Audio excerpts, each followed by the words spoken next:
The December 1st, 2025 meeting of the Bay City City Commission will come to order.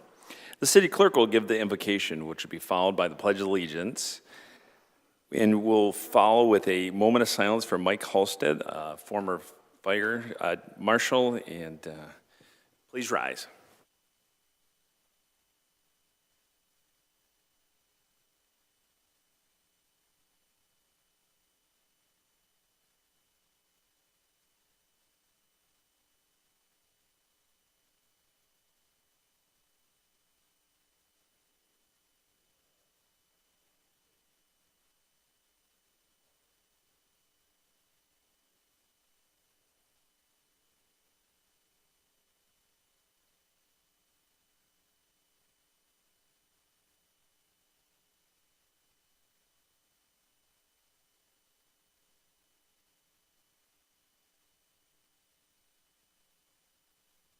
Thank you. Will the clerk please call the roll? Commissioner Kubik. Here. Coakley. Here. Tenney. Here. Zanotti. Here. DeWitt. Here. Runberg. Charlebois. Here. Morris. Here. And Mayor Gerard. Here. Is there a motion? We did hear from Commissioner Runberg. Motion, Commissioner Charlebois. Move to excuse Commissioner Runberg. Is there a second? Did Commissioner DeWitt? Second. All right. Is there any objection? Seeing none, Commissioner Runberg is excused. First order of business, we have a swearing-in ceremony, and Commissioner, soon-to-be Commissioner Doyle, come on up and.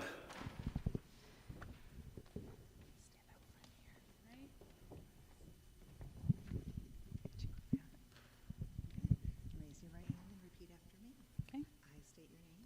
I, Katie Doyle, Do solemnly swear do solemnly swear that I will support the Constitution that I will support the Constitution of the United States of the United States and the Constitution and the Constitution of the State of Michigan, of the State of Michigan, and that I will faithfully discharge that I will faithfully discharge the duties of the office the duties of the office of Third Ward Commissioner of 3rd Ward Commissioner of Bay City, of Bay City, to which I have been appointed to which I have been appointed according to the best of my ability. according to the best of my ability.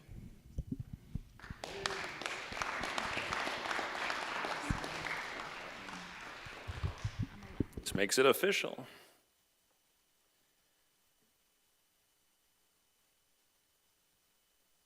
All right, congratulations again, Commissioner Doyle. All right, next item of business, we have presentations by the Bay City Housing Commission. I don't know who's going first, but.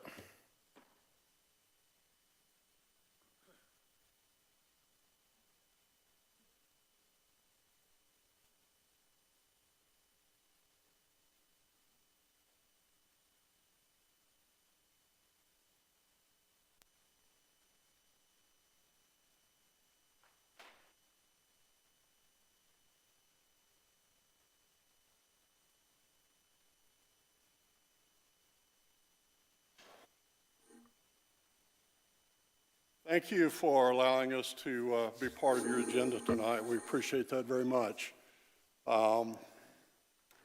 It's been 8 years since we were here last to. I'm sorry to interrupt, but please do be sure to speak into the microphone so that the anyone watching online or afterwards can hear what you have to say.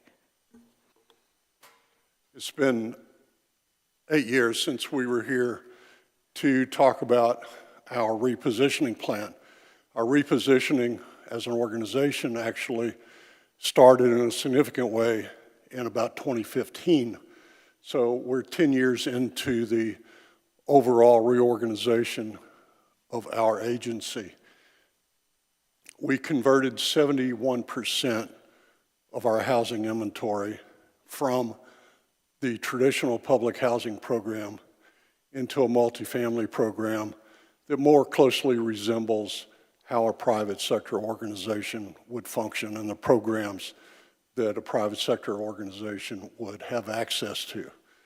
And the primary reason is the necessity to plan for the future, to provide adequate capital access for all of our properties to continue to maintain all of our properties at the highest possible level. So that is our driving force for doing the repositioning. The final step in our repositioning plan is to finish the conversion of 193 public housing units that we still continue to operate under the public housing program. This plan that we're going to share with you tonight is a very significant next step in this process that also leads us directly into our ability to facilitate and develop additional new affordable housing in Bay City. So this is a very necessary first step to get us there. One of the things that has been of concern for the last 8 years is how will we be able to protect the interest of our current public housing residents as we transition the remaining portion of this portfolio out of the public housing program. So what we want to share with you tonight is that we have two primary motivations, two core requirements to this entire program. One is to protect our tenants, and we'll share with you how and why we believe that we're doing that. Secondly, to help continue to keep those properties that will be transitioned out of the public housing program affordable to families in Bay City. So the important things to remember here, looking at the presentation slide, is that we now have a plan put together with the support of HUD and MISTA that will not cause any displacement of current public housing residents. Our 193 public housing properties actually are scattered sites throughout all the neighborhoods in Bay City on both sides of the river. So it's truly a scattered site portfolio. That has been a challenge over the years to figure out exactly how to coordinate the change, the transition of those scattered sites with all the various HUD programs and requirements that we have an obligation to respect and to follow. So we have arrived at a plan that we're very pleased with that was not available to us 8 years ago, quite honestly. So the passage of time, while frustrating, I think, is going to prove to have been well worth it in the opportunities and the doors that it has opened for us to do this in a very seamless way relative to our current residents. So no impact to current public housing residents, minimal recertification requirements, no loss of eligibility, no increase in rent, no loss of rental assistance. So those are really key talking points about this particular program. And like I say, we couldn't have said these things to you 8 years ago. We didn't say them. They just weren't available. No displacement. I will summarize it by saying it's largely a paperwork transaction. If you've done any real estate in your careers, when you sell a property, a rental property, you transfer the ownership. The lease carries with the new owner to the extent it's still in place at the time of transfer. That's what we're doing. We're transferring title to these public housing properties into an organization that we have set up. If you look at bullet point number 3, we have created a nonprofit organization called Great Lakes Community Development Partners, and it is an affiliate of the Bay City Housing Commission. The Bay City Housing Commission Board serves as the board for Great Lakes Community Development Partners. The staff that will manage and operate Great Lakes Community Development Partners is sitting at the table talking to you right now. So the maintenance staff that will take care of the properties as they are transferred into Great Lakes will be the same folks that our residents see day in and day out today, as will our administrative folks. So no significant change at all. It's a paperwork transfer of title. It's a release of the current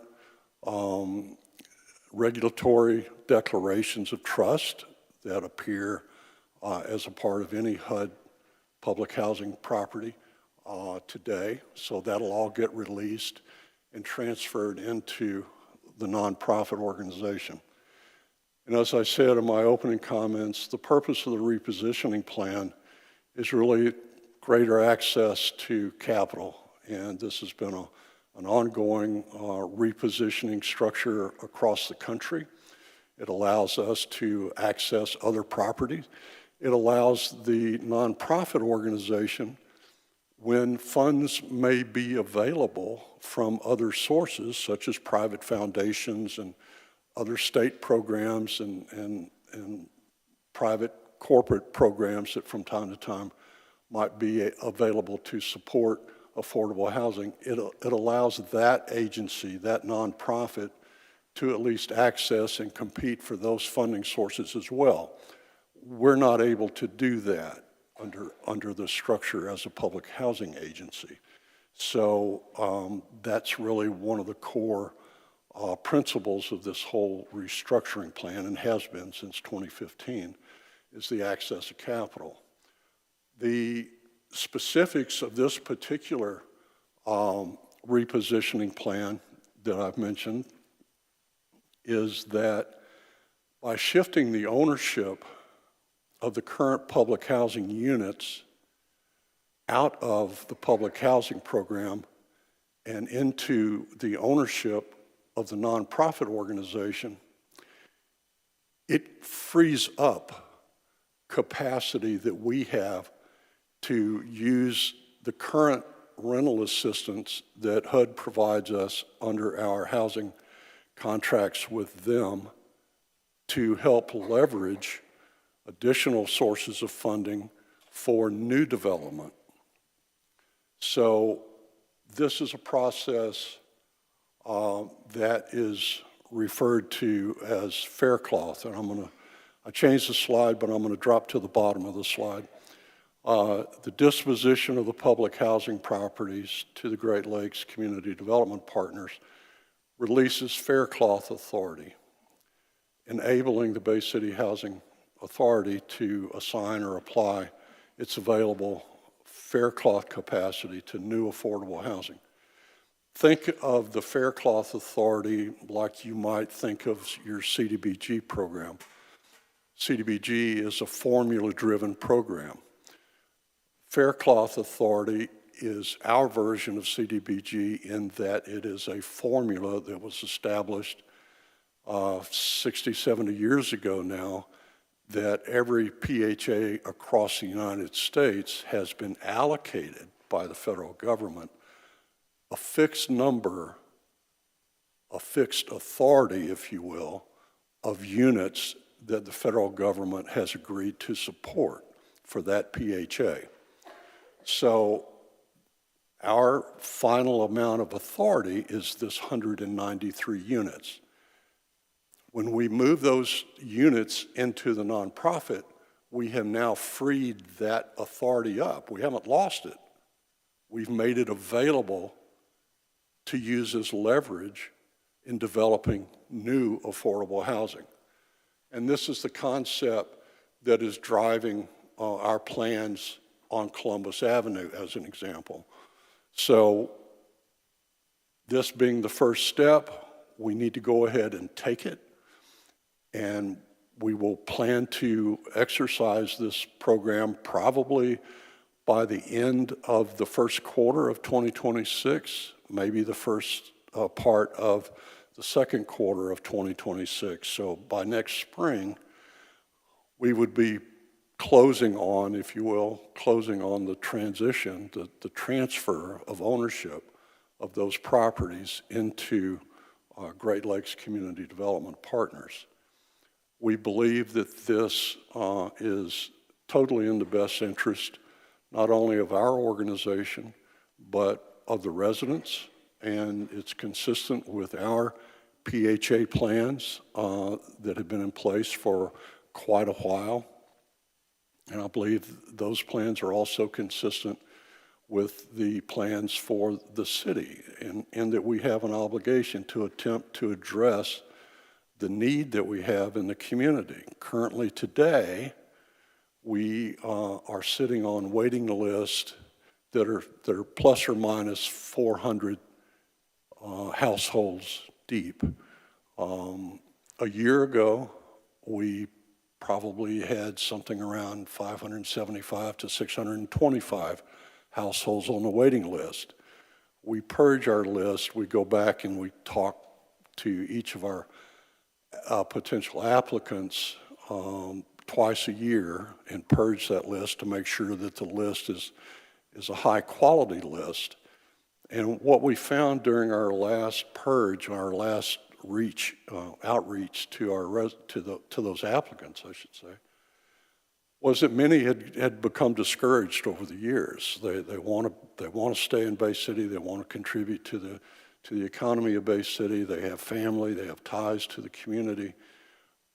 But because our waiting list doesn't turn much at all, really, there just hasn't been an opportunity. So people have gotten frustrated. So when I tell you tonight that we have still about 400 families and individuals on our waiting list, I really think the true number is much larger than that. There's just a lot of folks that had been on our waiting list for a period of years that have been discouraged. So it speaks really to the depth of the demand for additional affordable housing in Bay City. So that's why we believe that fundamentally this plan not only is good for our organization and getting ourselves repositioned for the long-term future, but it's also the right thing to do for the community itself and the folks that we're dedicated to be of service to. Just a couple of technical things that I pulled out of a couple of the forms that we're in the process of submitting to HUD. They asked for us to describe our method of disposition.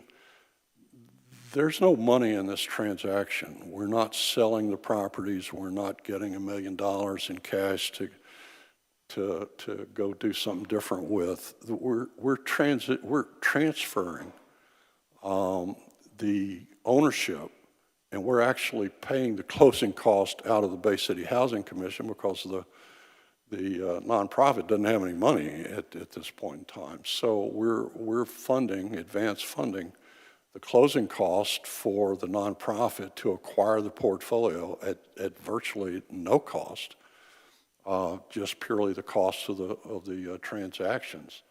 And that's our dedication to making this work.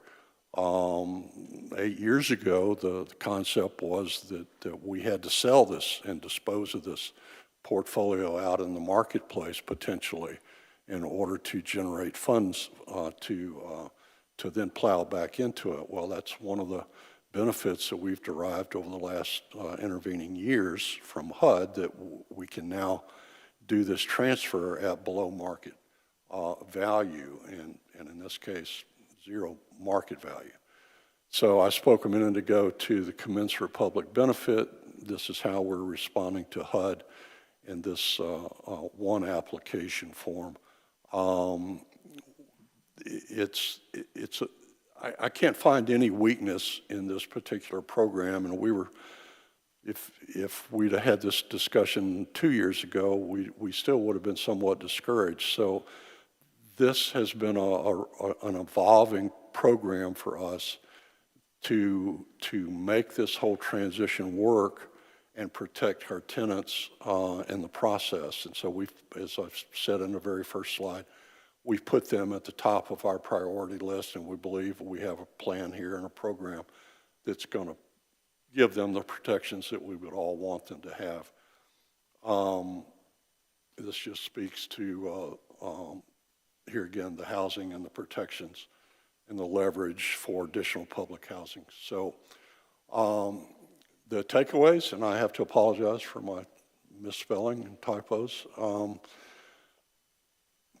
it's a shift. It's a shift in the portfolio. Transferring the ownership will still service much of the same population. In fact, it may actually broaden the population that we will serve. Our population and our scattered sites really we've talked about them in the past being under the public housing program, but it's really a hybrid of that. It's part public housing and it's part workforce housing. Our families that are in our scattered sites, the majority of which are working families.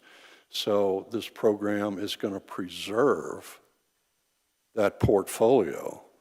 And most of our people, as far as I know, are quite happy with their housing and don't have any real interest in changing. We hope someday they will. We'll hope they'll continue to work hard and improve their economic capacity for their families and their households and go off and buy something bigger and better here in Bay City. But for the moment, this is supporting a significant element of the workforce here in Bay City. So our repositioning for us as an organization to help relieve some of the demand that we currently have, this repositioning program and the support that we would ask from all of you tonight is required for us to build new affordable housing to address the needs in the community. So here again, we're looking at expanding capacity, increasing capacity within Bay City for additional affordable housing, supporting not only low-income families, but workforce families. And we believe this is absolutely 100% on target for everything that's been discussed over the last 10 or 15 years here about repositioning the entire community. So we're very pleased with this. We hope you are as well. And John, you've been very patient. You have any other thoughts? I'll close and just say we will appreciate your support. We are always available to any of you if you would like to call us, get together, talk about this plan. And I will just share in terms of the development process that we're under. You may have noticed some fencing and some buildings being removed over on Columbus Avenue. That's been a long time coming, so we're pleased to see that momentum start to build. That's a process that will likely take until March to fully complete, but it's certainly well underway. We hope to follow right on the coattails, of that completion with starting the financing with applying for low-income housing tax credits through MSHDA.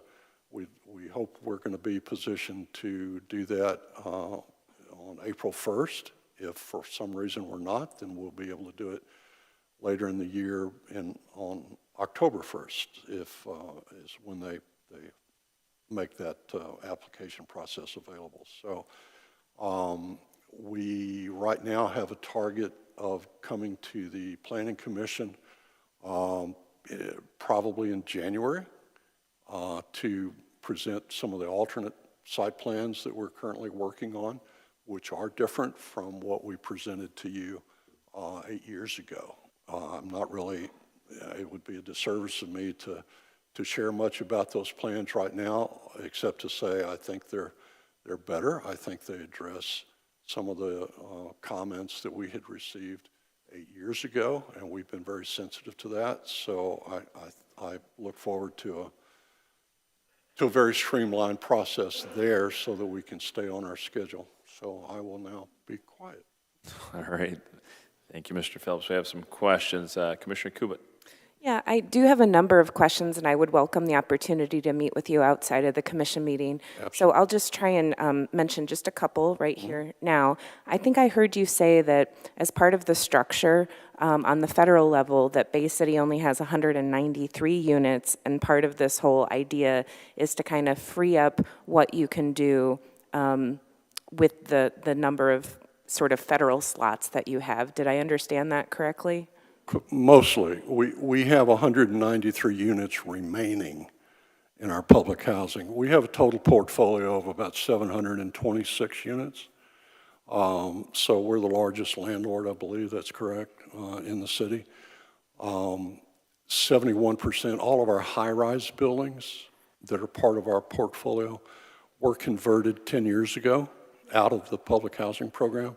What we're left with are the 193 scattered sites. Okay, and in the slides, it mentions 151 of the scattered sites. So I was confused by the difference between. Yeah, it is confusing, and I apologize for that. There are 151 buildings, but 42 of those buildings are duplex units. So you have to be careful. I have to be careful when I say these things. We have a total of 193 units. 42 of those are in duplexes. So it ends up being 42 duplexes and 109 single-family houses. That gets us to should get us, if I did the math on my fingers and toes correctly, that's what the Okay. difference is. Yeah, it's 151 buildings. Yeah, and I certainly appreciate the effort to make more affordable housing units available in Bay City. That's great.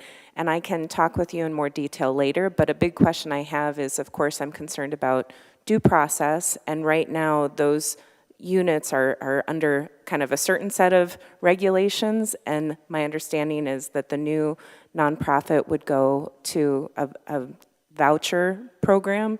So I guess I just want to be clear and make sure people understand the rules, that they're under one set of rules and they're going to be transferring to a different set of rules. Those rules are very similar, but just being clear on they are different. I would fine-tune that a little bit and say the program is changing, the process and the rules won't change a whole heck of a lot. What happens is when it converts and that assistance turns into a voucher, it's going to be managed by MISTA, okay? So they're still regulatory. They're still managing to a virtually identical set of rules and regulations. So it's a real nuanced difference.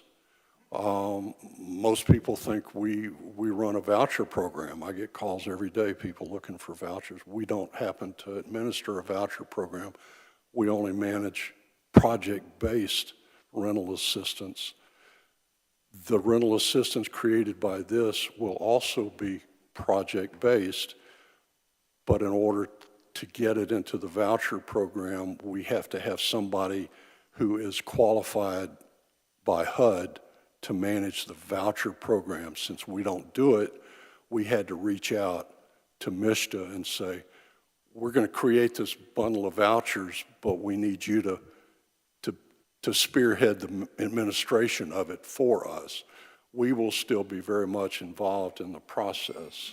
Understand. I guess I was just trying to make a point to be clear with everyone that, you know, they're going from this set of regulations to this other set of regulations. They are very, very similar, but it is a technical difference, and I just think that's something that people need to be aware of.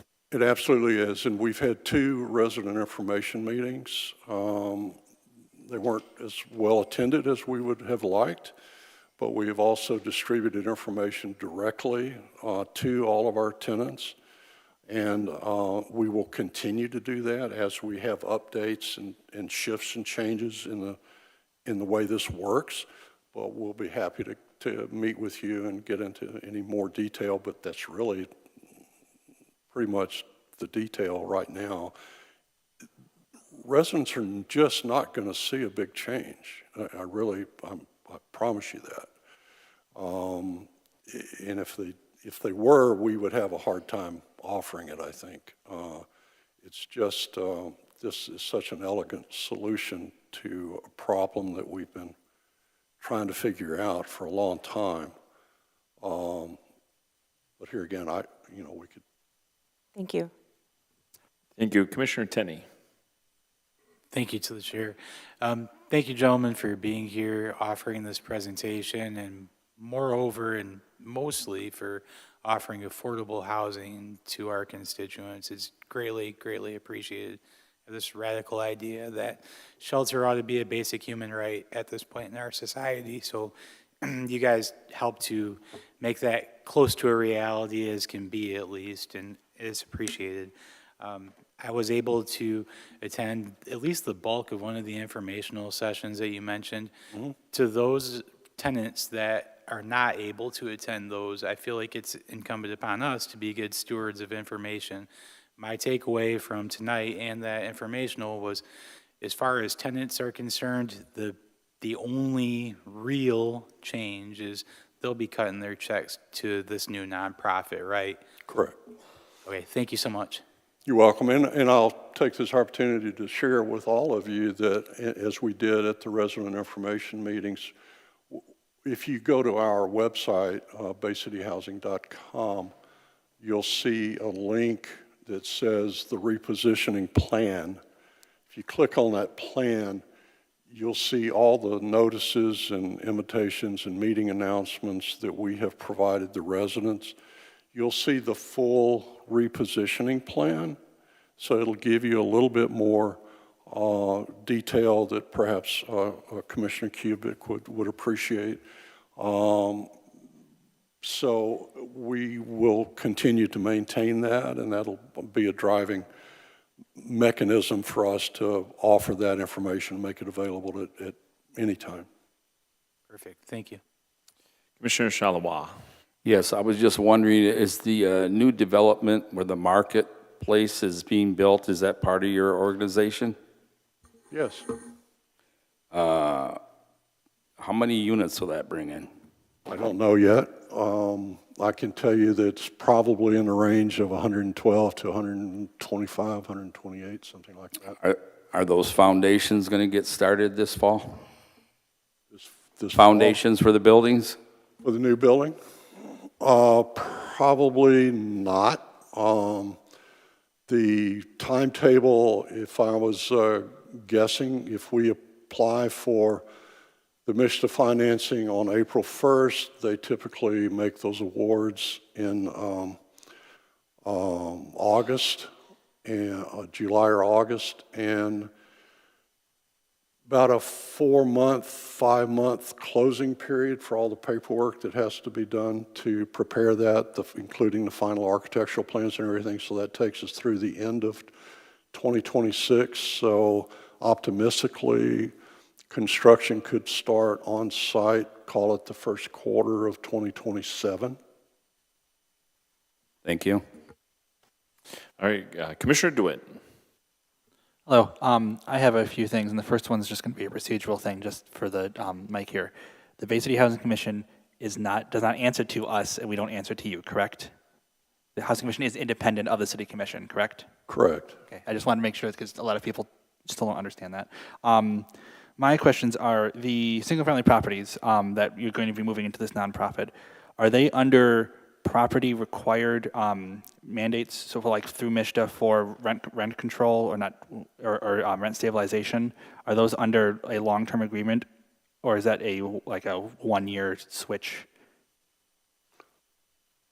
I'm not sure I understood the question fully. The rents are set by HUD typically, and there are different rents for different programs, and that was one of the sticking points 8 years ago, that we weren't able to get the rents using what then was a straight RAD conversion part of the program. Now, because of the coupling of what is called the Section 18 disposition plan, which is effectively what we're talking about tonight, that enables us to get to the fair market rents that we were not able to get to originally through the RAD conversion. And there's a more detail that goes into what that means for the RAD conversion. But you have a different way of explaining that? I think you have to hold it down. Gotta hold it down. So currently, it's in the public housing program. As they come out of the public housing program, the declaration of trust will come off of those properties. What will happen then is they will get an 80% deed restriction. So yes, there will be a deed restriction that will keep those units affordable. Do you by chance know the expiration of those 80%, or are they unlimited for this program? In perpetuity, as far as I know. Okay, that was something that I know that's not always a forever agreement. That's sometimes like a 20-year agreement from building. Those are all way past 20 years for that kind of compliance. Well, the deed restrictions would be on there until they're removed, so that we're obligated when we take them out of the public housing program, that we have to file a new deed restriction under the nonprofits title.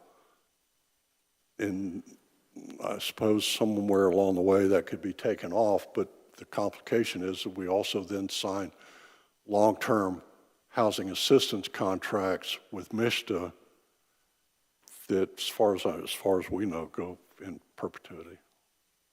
That's why I was wondering if it was an expiration program or not, because some of the development ones, you can have expiration windows for after so many years. The other one is to the wait list. I know you're saying there's not much movement because you're kind of stuck with the number that you have for units, and people don't turn over in those units right now. Do you have an estimated wait time for some of these, like an estimated wait time for entering a house at this point? Is it 6 years? Is it 10 years? Is it like 2 years? Depends on the unit type. We have 1-bedrooms through 5-bedroom units, and the longest waiting list is probably 5 or 6 years for 1-bedrooms. 2-bedrooms are probably next, and the waiting list will drop as you go up in number of bedrooms, generally. Okay, yeah, those were the questions I had about that. Thank you. Thank you. Any other questions by commissioners? Well, thank you, gentlemen. Appreciate the time to come here tonight and explain this transition. And we do know that the need is there, and so we appreciate the work that you do through the Housing Commission. So thank you. Thank you very much.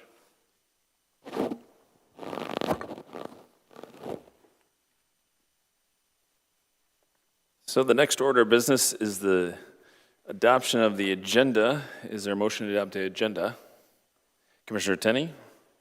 Move to approve the agenda as presented. Is there a second? Commissioner DeWitt? Second. Do any of the members of the commission wish to add any item to the agenda? Okay, seeing none, will the clerk please call the roll on the adoption of the agenda? Commissioner Coakley. Yes. Doyle. Yes. Tenney. Yes. Zanotti. DeWitt. Yes. Charlebois. Yes. Morris. Yes. Kubit. Yes. 8 yes. All right, the agenda for this evening has been adopted. So the next order of business is the consent agenda. Do any members of the commission wish to make a change to the consent agenda? Commissioner Tenney. I'd like to pull number 4. It's the recommendation to the updates for park rules and regulations, rather. Thank you. Any other changes to consent agenda? Okay, the next order of business calls for public input on the consent agenda. This is the opportunity for citizens to remove an item from the consent for consideration on the regular agenda. If anyone from the audience wishes to make the change, please come to the microphone, print your name on the registration sheet, state your name and address for the record, and the item you wish to have considered on the regular agenda. Okay, seeing no one come forward, is there a motion on the consent agenda? Commissioner Tenney. Move to approve. There's a second, Commissioner Coakley. Second. Okay, will the clerk please call the roll on the adoption of the consent agenda? Commissioner Doyle. Yes. Tenney. Yes. Zanotti. DeWitt. Yes. Charlebois. Yes. Morris. Yes. Kubit. Yes. Coakley. Yes. 8 yes. All right, the recommendations as listed on the consent agenda have been approved. Next order of business calls for public input. Under the rules of the City Commission, each speaker will have 5 minutes to speak. Commissioner Coakley will serve as the timekeeper. This is the opportunity for citizens to address the commission regarding any agenda item or any other matter. If anyone wishes to address the commission, please come forward, print your name on the registration sheet, and state your name and address for the record. We do remind folks to be respectful in addressing the mayor and commission. Public input is a one-way communication, and the mayor and commissioners cannot answer questions at this time. Please meet with them after the meeting if you need further information.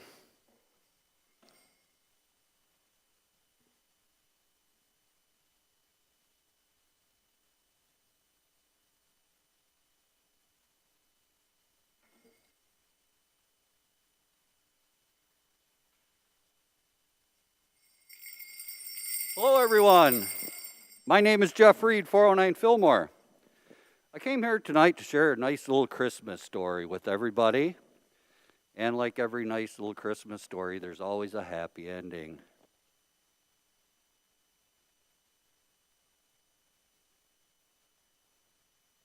This that you see is the naughty list. I put a lot of consideration into this. Uh-oh, looks like a few of you are scared. Don't worry, there's only one name on this naughty list. And yes, it's the worst of the worst. So let's see who it is.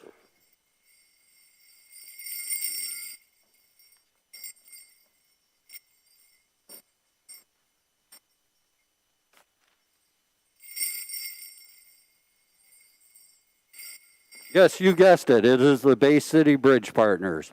They are on my naughty list. Like I said, this is a nice little Christmas story.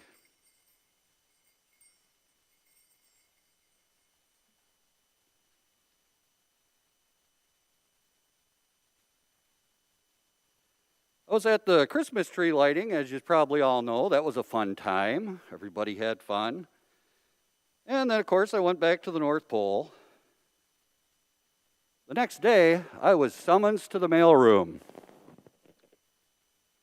Well, there was a letter there from little Susie.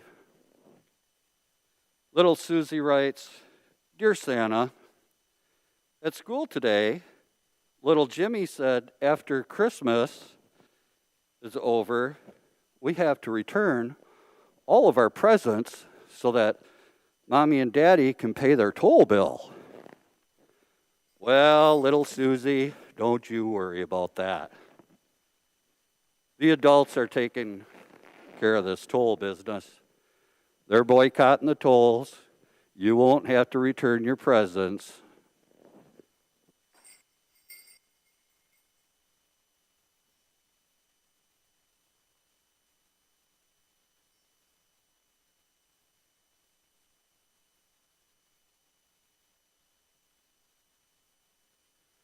Well, and then of course I was approached by the Bay City Bridge Partners. Secretly, nobody knows this. Well, can you believe that they want me to put a transponder on the sleigh? Absolutely not. Well, they told me exactly where. I said, we don't even have a windshield on the sleigh. Where they told me where I could stick the transponder. And I told them where they can stick their transponder. I guess the moral of the story is, don't let the Bay City Bridge Partners screw you over. Stick up for yourselves. It's happy to see that everybody's coming together and boycotting the Bay City Bridge Partners. And the happy end of the story is, when we bankrupt the Bay City Bridge Partners, then we'll all be able to live happily ever after. Thank you for your time.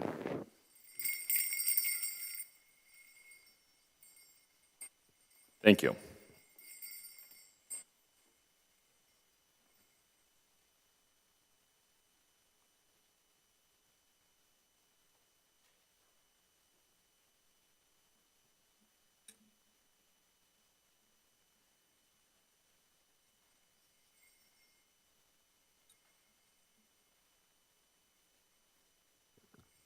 Paul Kleino, 1713 10th Street.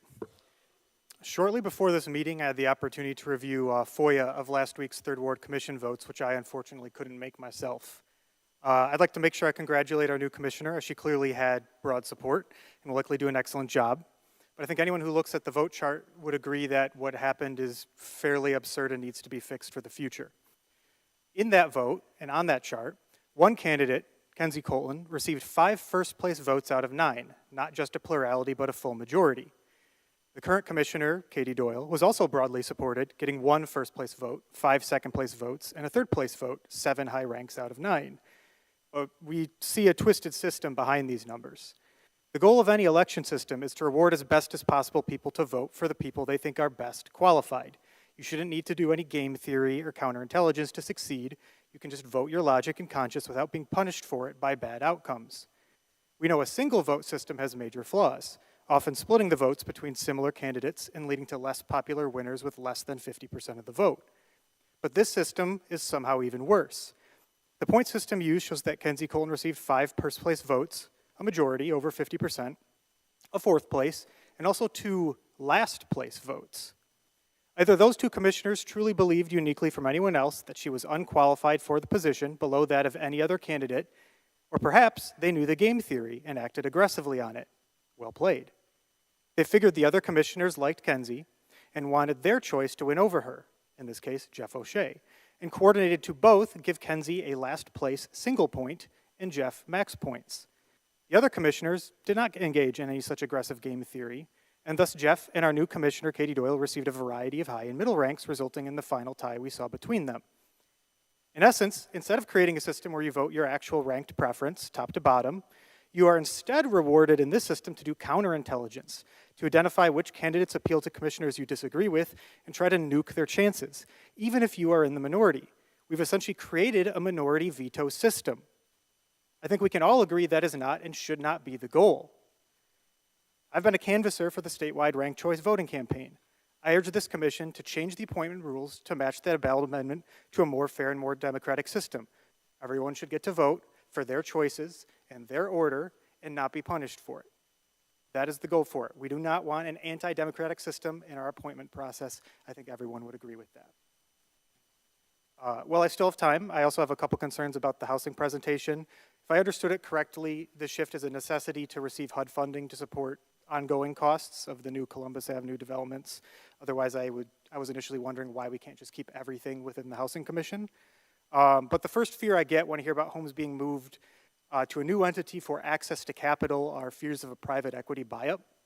Mainly, I'm concerned not about rent increases next year. They said there wouldn't be any. What about down the line? What's going to happen 2 years, 3 years, 5 years, 10 years down the line to the rents in those places? Right now, they're limited to 30% of household income, but what about 5 years from now? Can we still guarantee that?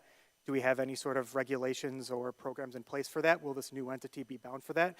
Does Bay City have a rent stabilization program like some other cities do? Should we have these homes be the first part of a future rent stabilization program? I'm just a little worried about this. Obviously, it seems necessary for HUD funding, but I think we should think about carefully what happens to this initial stock and what we can do to help the residents out. That's all. Thank you. Thank you.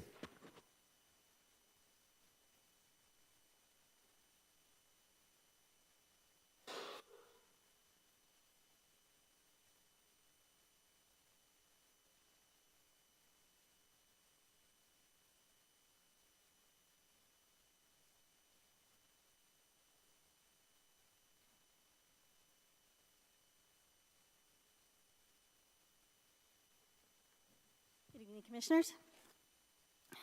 Mayor. My name is Sylvia Orduno. I'm returning to talk to you all about statewide water affordability.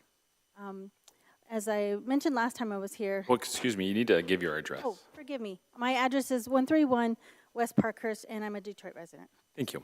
Thank you.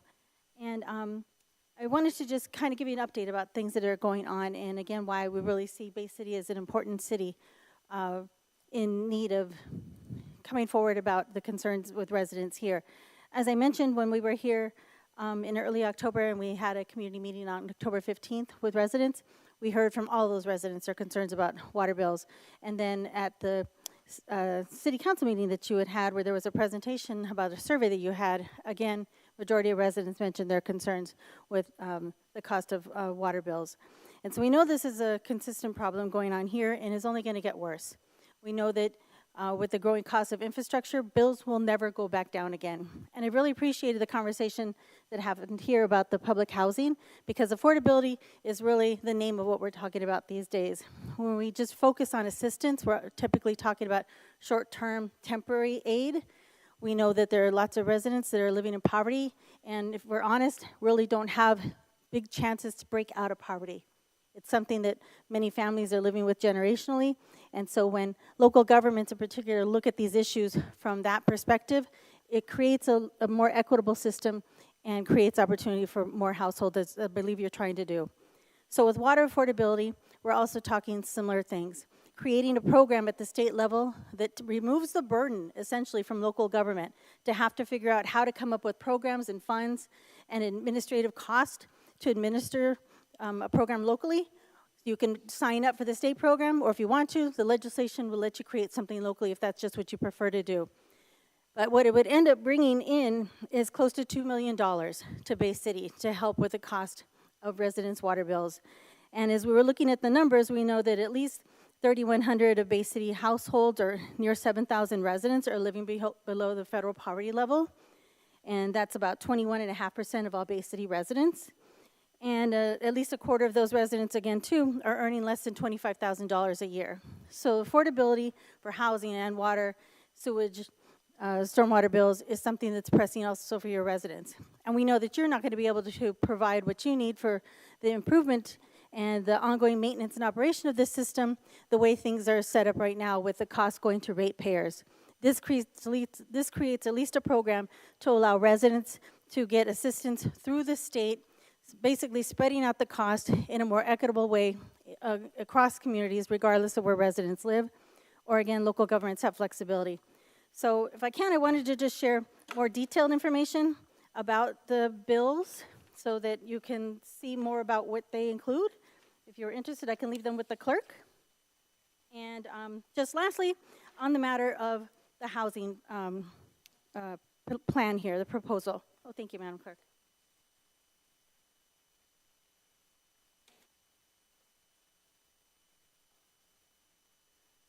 I also, for many years, have worked on public housing and low-income affordability problems with residents, too. And one of the things that I've learned that I'm hoping you'll take into consideration is whether or not the cost of utilities is going to change for residents. So we understand the presentation about how it's going to play out for residents to be able to keep their housing and that they wouldn't incur additional cost, but that doesn't necessarily mean that their utility costs will stay the same. It'd be good to know if their energy bills and water are going to be included, or if there are going to be changes to that, even in terms of who's responsible for those. So that would be an important thing to know.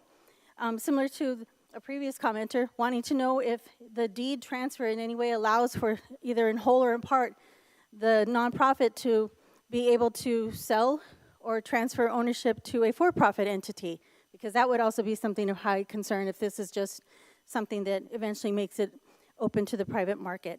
And then another thing that I've noticed when I work with residents who also were in similar situations where they were transferred over to another housing entity is that there were changes to the occupant rules. And even if the resident didn't necessarily do anything, if they had guests that came in and broke rules, it threatened the housing of those residents, which seemed completely unfair. So just as long as we're looking at more of the details around the rules and around the utility charges. Thank you very much for your time. Thank you. Mr.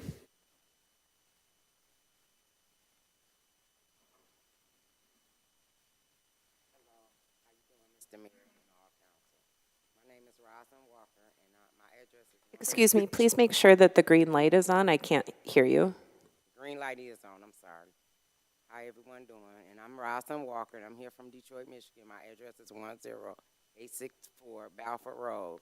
And I was here to speak on that. I was here last month, October the 14th and the 15th, and I talked to a lot of the residents, the young residents with single parents, you know, mothers with young children. They are really struggling to pay their water bills. So, you know, you have food costs going up, eggs, milk, oil, bread, you know, and then you also have the rates going up on utilities, which is crazy because our checks doesn't go up. You know, you work for a certain wage and that's what you might get. You might have to work 50, 60 hours, you know, a week or whatever to try. And at the end of the month or whatever, when these bills come, you still don't have enough. So I have talked to quite a few residents that live here that really need this resolution. So I would really hope that you all would see it and, you know, work with us. Thank you so much. Thank you.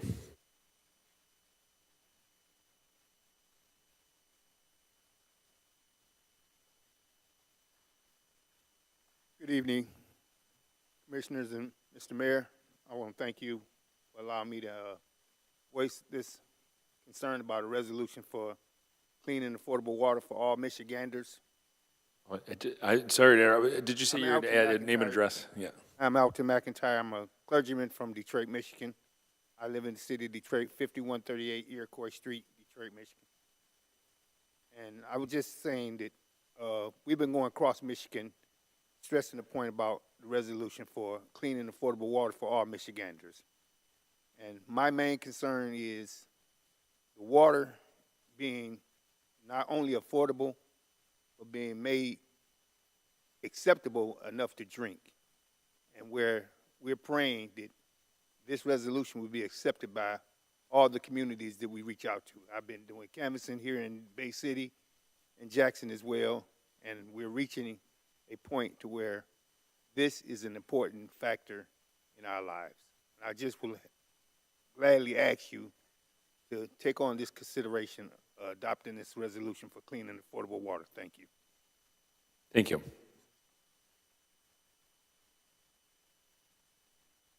Anybody else like to come forward? Okay, the next order of business is remarks of the mayor and commission. Do any commissioners have some remarks? Commissioner Tenney. Thank you to the chair.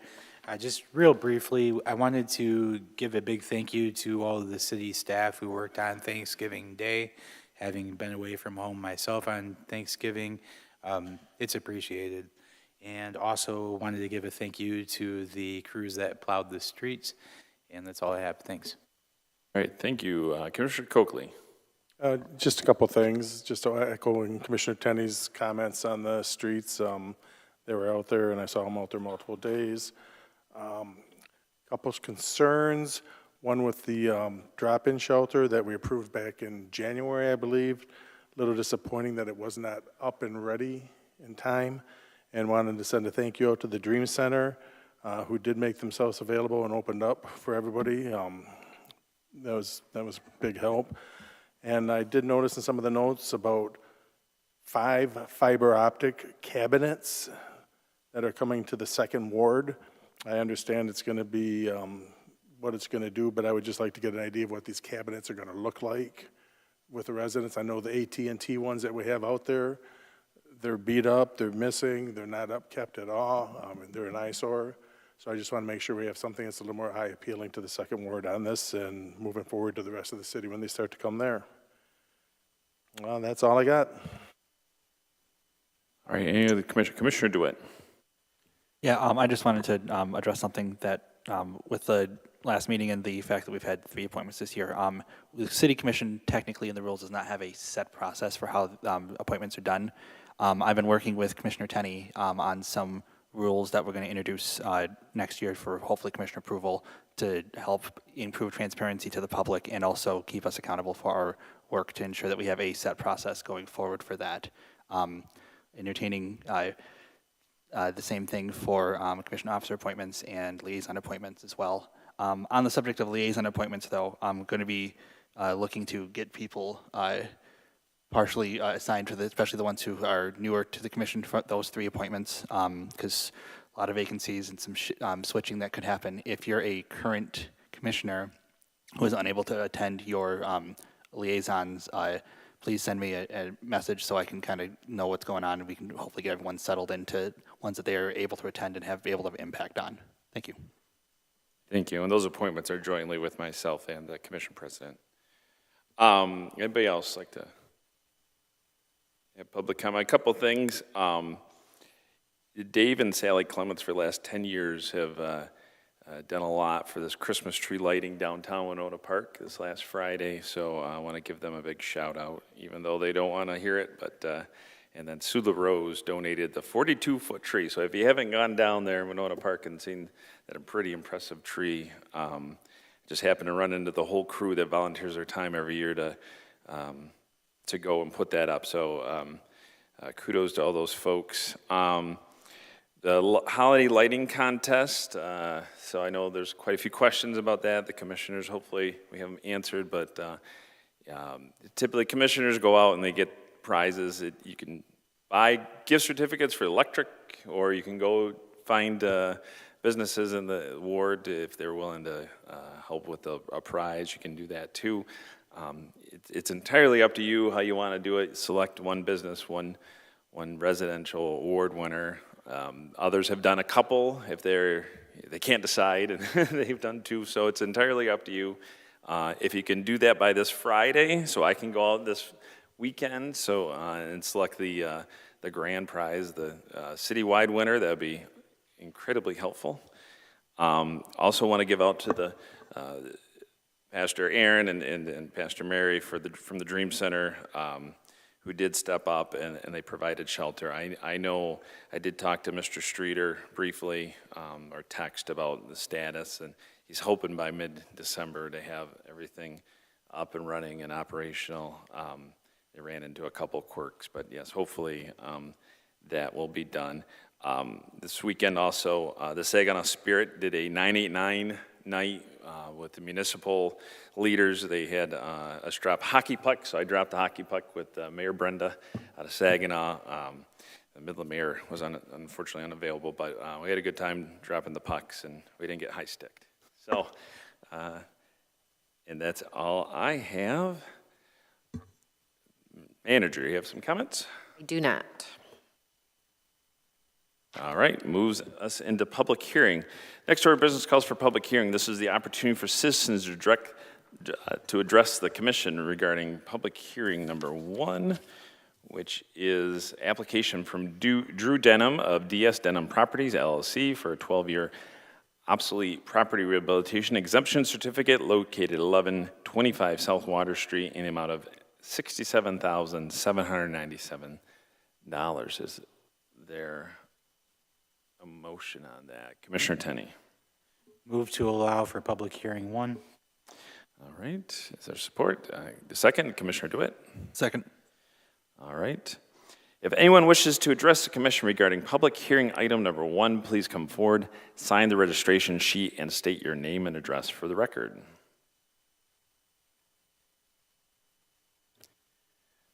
All right, seeing no one come forward.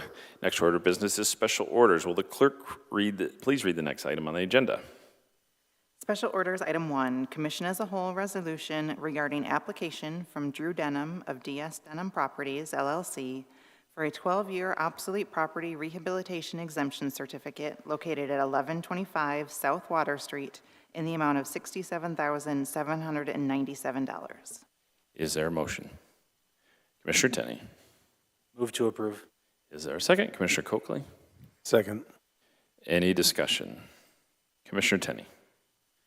Just real briefly, this is in my ward. I was pleased to read how much has been invested in this property, and pleased to see that there's some motion being made on rehabilitating it.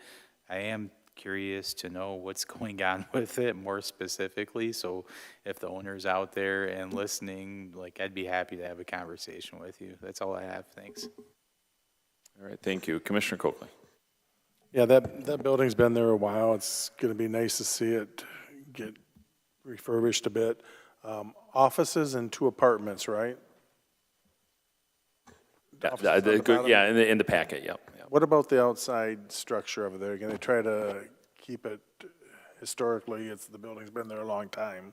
Yeah, they do, it's listed in the cover rec that I saw that, but I mean, like Commissioner Tenney said, I would love to hear a little bit more on exactly what they're going to do. If they're going to keep the outside the same, just do the inside and things like that. I know it's outside the Historic Society district, but it's still a building.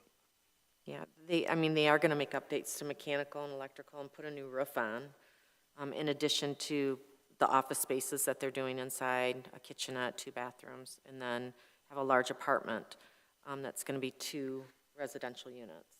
So, All right, thank you. Thank you. I don't know if Granite is actually using it right now as kind of a headquarters in the lower level? I don't think so. Okay.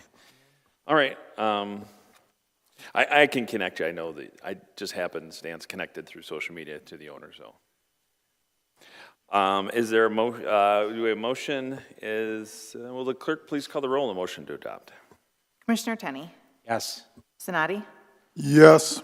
DeWitt, Yes. Charlebois, Yes. Morris, Yes. Kubit, Yes. Oakley, Yes. Doyle. Yes. 8 yes. All right, the motion's been adopted. The next order of business is the regular agenda items. Will the clerk please read the next item of business? From reports of officers, item 4, city manager recommending updates to the parks rules and regulations. Is there a motion? Commissioner Tenney. Move to approve. Is there a second? Commissioner Morris? Second. Discussion, Commissioner Tenney. Thank you to the chair. So I just have some concerns. I'll just jump straight to it. I worry that we are trying to effectively outlaw homelessness, because when I read about open fires, Battery Park, where we know folks are experiencing homelessness, and open intox, when we know that there's a huge overlap of people who experience substance use disorder and homelessness at the same time, I have concerns about this. So I want to know more, please, if you would entertain what brought this about. Are we targeting specific populations? And that's what I have. I can have Bob Dan come up from DPW. It's never meant to be a target on populations. I think Craig, who is our park supervisor, it's been a buildup of complaints maybe or some concerns, and they have the park committee, which some of you sit on, and I think that's where it was brought up to update those with the committee's help.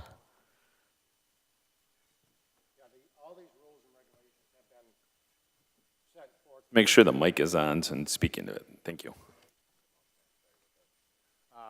Sent through the board for updates and stuff like that. We've never allowed fires in our parks. 4th of July camping, when they used to have the trailers and stuff, it destroys the park. It costs us a lot of money to go back. Even if they had a raised pot on legs, it scorches the ground. It burns the ground. We have to replace it with grass and all that. So that's why we are not targeting anything. It's all parks, all the time. We cannot have fires in the parks. There's burning, cutting trees down and stuff. Per se, if they don't bring their own stuff to burn, what are they going to burn? That's where they're going to find something else to burn. Lighting our trash cans on fire and stuff like that. That's what we're trying to avoid. So there is no target by any means whatsoever.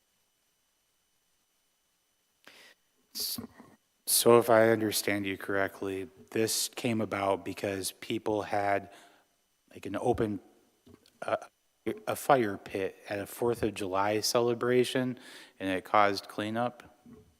That is correct. We've had it during, what's the activity down there by The River of Time, are you referencing? Thank you very much.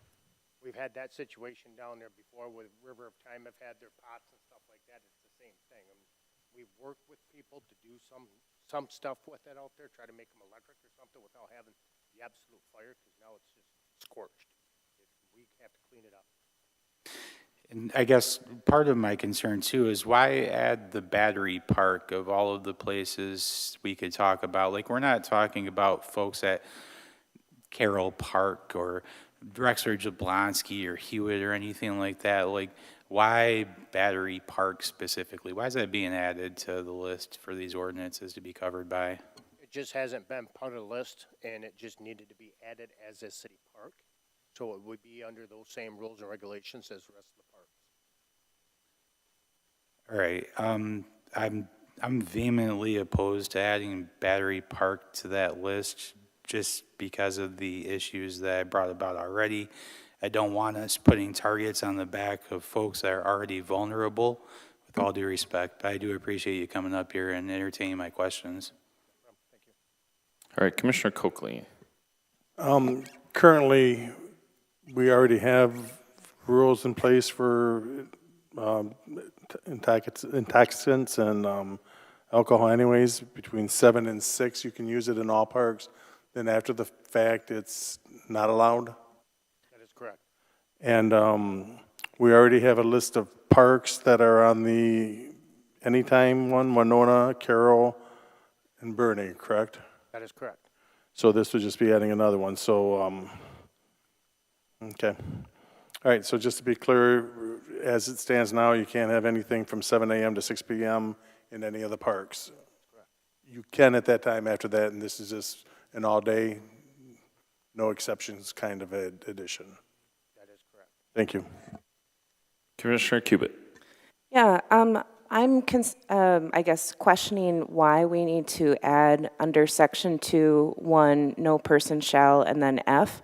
The part that's added, it says, be under the influence of any illegal intoxicants or drugs or engage in any violent, abusive, loud, boisterous, vulgar, lewd, wanton, obscene, or otherwise disorderly conduct tending to create a breach of the peace or to unreasonably disturb or annoy others.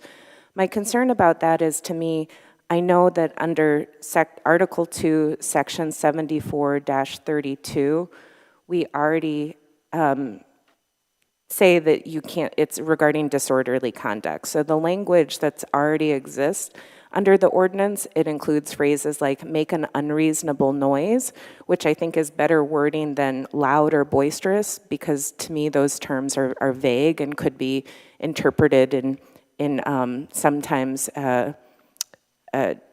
disparate ways, which is a concern. So if I don't see anything that isn't really already covered in the section that we have generally, not just applying to parks. So that's just what I'm reading. So if there is a need for it, I guess if you could explain that to me, and if there is a need, I guess I would be concerned about some of the more vague terms like loud or boisterous.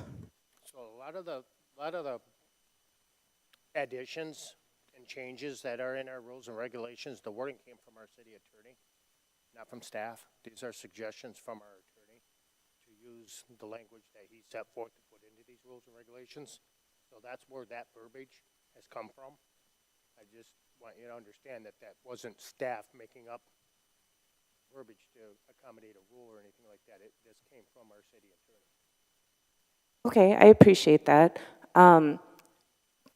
I guess, why do we even need to add the specific paragraph in the park rules if it's already covered under our disorderly conduct rules generally?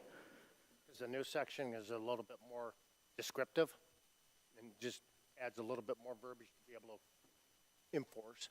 Okay, I guess my position would be that loud or boisterous are unhelpful words. I think that they are more vague and hard to interpret. So just relying on what we already have under disorderly conduct as making an unreasonable noise, I think is better verbiage. So that's just my position. I thank you for your answers. Thank you. Any other question, Commissioner DeWitt? So since we have effectively 2 tiers of park restrictions for alcohol and whatnot, do we know how many times the other parks have calls for drunken disorderly, or if we've had drunken disorderlies in other parks that technically allow alcohol that lead to other issues? Is that, like, because I feel like if we're going to change the park regulation, which I'm slightly disappointed the first thing that came in, this is a real change, this committee is a real change, but is there a reason why we are not doing a blanket ordinance? And because obviously special events, you get special requirements to allow alcohol. Like Winona sells, you can sell alcohol at Winona if you have a special event permit. But why are we only doing one park at this? Why was this not a standardizing of the rules? Are you have any knowledge as to why? I didn't write these rules. It's just an addition to what the update language is. I can't answer you why we don't have a blanket. Commissioner, if I could ask, can you explain that a little bit more? Are you specifically asking why Battery Park was put into the section and not other parks? I'm more curious if we made an update to with a 2-tier system, why we don't just have a 1-tier system to eliminate confusion. You need to explain that to me a little bit more. So like it was mentioned that in some parks you can have alcohol or and whatnot, 7 a.m. to 6 p.m., but the others you cannot have it at all during the day. So like there's different sets of rules for different parks. But yet during special events, those rules don't matter anyway. So there's already a way for people to have events that have certain substances, but not obviously hard hard drugs. But is there a reason why we have two separate levels of park rules? We can check with Craig and the city attorney as well. And by the way, this is not an ordinance. These are just rules and regulations. Everybody keeps mentioning ordinance. This is not such.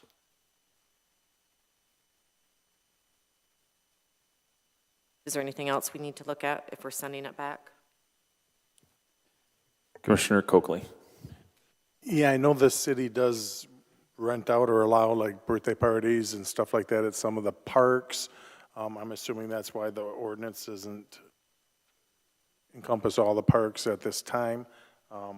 Could you find out how many times and which parks are used the most for these parties?